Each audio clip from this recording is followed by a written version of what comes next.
حضرت گرامی اے این مفتی احمد رضا اعظمی صاحب اس تو بعد سٹیج دے تشریف گیرنن مفکر اسلام مفسر قرآن پروفیسر علامہ سید حسین احمد مدنی شاہ صاحب. حضرت گرامی سری خوش قسمتی ہے کہ اہل بیت دا ذکر تے ساری سرپرستی بھی اہل بیت دے شہزادے کریندے پہن تے اہل بیت دا ذکر بھی اہل بیت دا فرزند سنوے سی.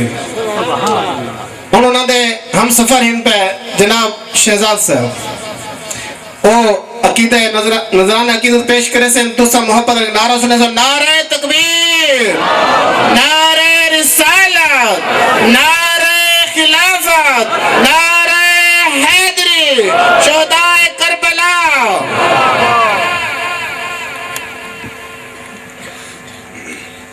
صلی اللہ علیہ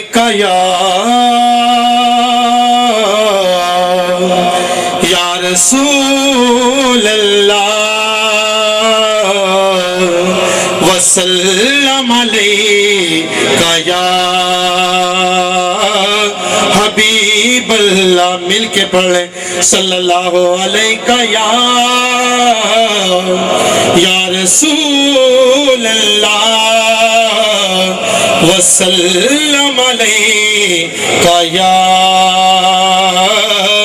حبیب اللہ. جیڑا نور دے ملک تو آوے، جیڑا نور دے ملک تو آوے،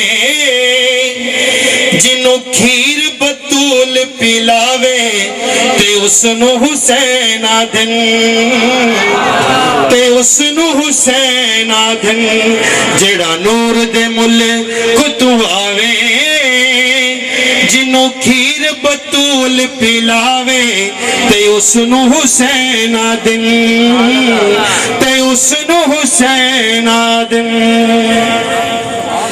جیڑا راکب دوش نبی ہووے، جیڑا وارث علم علی ہووے، جیڑا راکب دوش نبی ہووے، جیڑا وارث علم علی ہووے، جندے سرور ناز اٹھاوے، جندے سرور ناز اٹھاوے، جندہ پنگا جبریل ہلاوے تے اس نو حسین آدن، تے اس نو حسین آدن.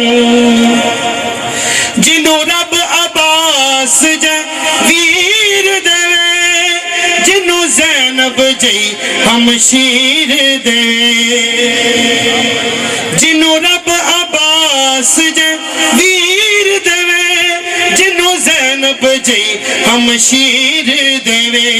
جندہ بابا میدان چ آوے، جندہ بابا میدان چ آوے، مرحب دا سر چکراوے تے اس نو حسین آدن، تے اس نو حسین آدن.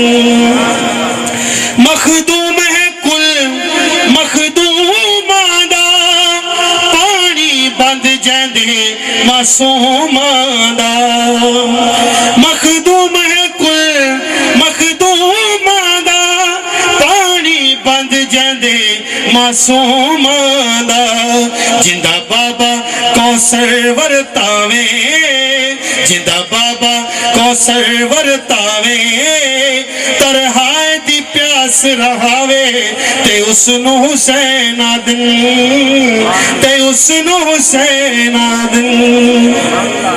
جیڑا سانگا تے قرآن پڑھے، جدے گھر تے درود جہان پڑھے.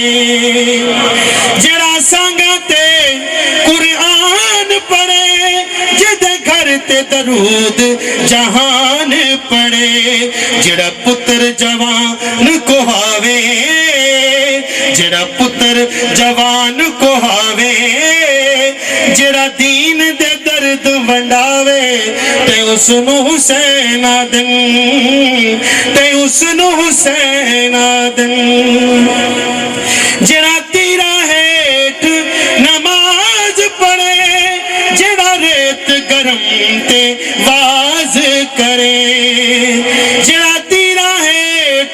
نماز پڑھے جڑا ریت گرم تے واز کرے جتوں امت وطن چھڑاوے جتوں امت وطن چھڑاوے جڑا کربل نو رنگ لاوے تے اس نو حسین دن تے اس نو حسین دن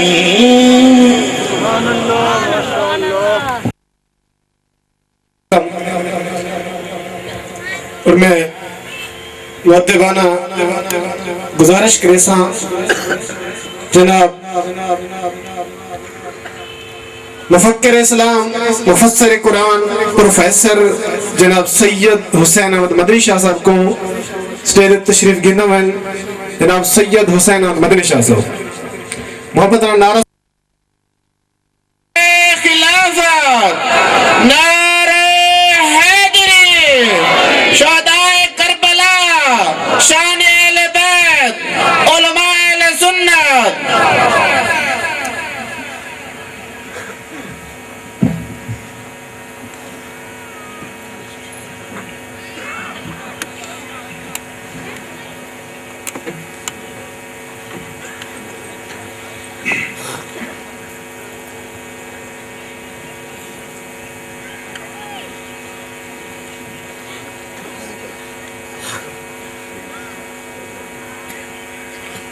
الحمد لله نحمده ونستعينه ونستغفره ونؤمن به ونتوكل عليه ونعوذ بالله من شرور أنفسنا ومن سيئات أعمالنا من يهده الله فلا مضل له ومن يضلله فلا هادي له ونشهد أن لا إله إلا الله وحده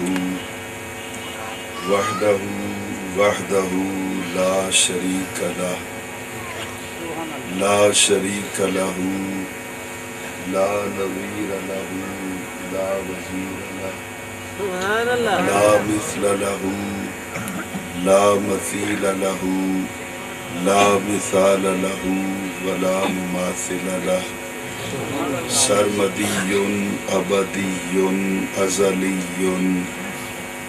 دہری تیمومی لا اول له ولا آخر له لا ند له لا ضد له لا حد له ونشهد أن سيدنا وحبيبنا وكريمنا مأوانا ملجانا سيدنا محمدا المصطفى وعلى آله وأصحابه أجمعين أما بعد فقد قال الله تبارك وتعالى في كلامه الكريم فأعوذ بالله من الشيطان الرجيم بسم الله الرحمن الرحيم ولا تقولوا لمن يقتل في سبيل الله أموات بل أحياء ولكن لا تشعرون ولنبلونكم بشيء من الخوف والجوع ونقص من الأموال والأنفس والثمرات وبشر الصابرين صدق الله العظيم وبلغنا رسوله النبي الكريم الأمين ونحن على ذلك لمن الشاهدين والشاكرين والحمد لله رب العالمين أما بعد فقد قال الله تبارك وتعالى في شان حبيبه ومحبوبه ومطلوبه ومقصوده وموجوده صلى الله عليه وسلم مخبرا وآمرا إن الله وملائكته يصلون على النبي يا أيها الذين آمنوا صلوا عليه وسلموا تسليما الصلاة والسلام عليك يا رسول الله الصلاة والسلام عليك يا حبيب الله الصلاة والسلام عليك يا رحمة للعالمين وسلم عليك وعلى آلك وأصحابك يا شفيع المذنبين الصلاة والسلام عليك يا جد الحسن والحسين وسلم عليك وعلى آلك وأصحابك يا نبي الحرمين ويا إمام القبلتين ويا وسيلتنا في الدارين أدركني أدركني أدركني يا رسول الله صلى الله تعالى عليك وسلم بفضل الله تعالى.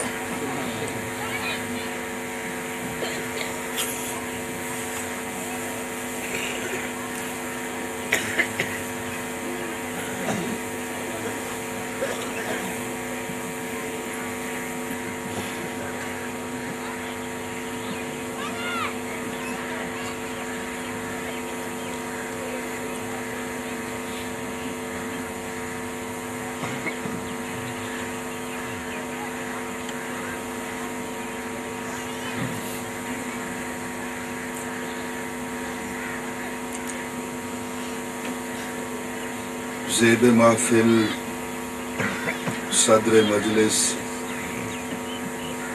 پیر طریقت راہبر راہ رشد و ہدایت قافلہ سالار اہل سنت میر کاروان اہل محبت جناب قبلہ پیر سید سعید اللہ گیلانی صاحب پیر سید ثناء اللہ گیلانی صاحب پیر سید خضر حیات گیلانی صاحب دامت برکاتہم القدسیہ مقتدر و محترم و محتشم حضرات علماء ذی وقار نعت خوانان ذی قدر و معزز سامعین و حاضرین کرام السلام علیکم.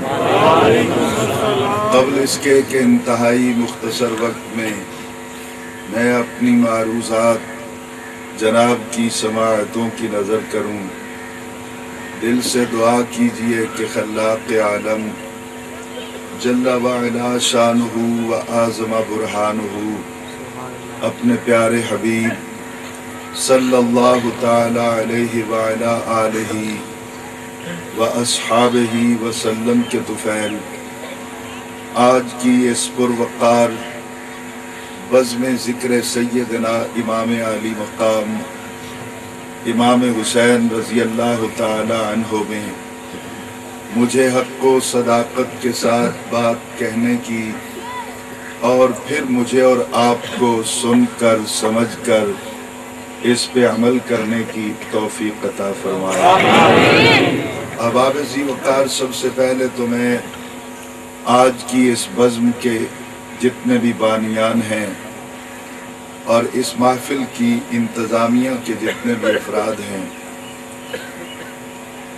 میں دل کی گہرائیوں سے ان کا شکر گزار ہوں کہ انہوں نے مجھ جیسے نالائق اور ناکارہ خلائق انسان کو آج کی اس خوبصورت بزم سعید میں نبی اکرم صلی اللہ علیہ وسلم کے پیارے نواسے حضرت امام حسین رضی اللہ تعالی عنہ کی عظمت کو، ان کی رفعت کو بیان کرنے کا موقع فراہم کیا.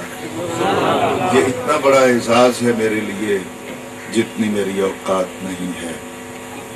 اس وقت اسٹیج پر اور پنڈال کے اندر جہاں جہاں بھی علماء اہل سنت تشریف فرما ہیں، میں ان سب کے قدموں کی خاک کے ذروں میں سے کسی ایک ذرے کے برابر بھی نہیں ہوں.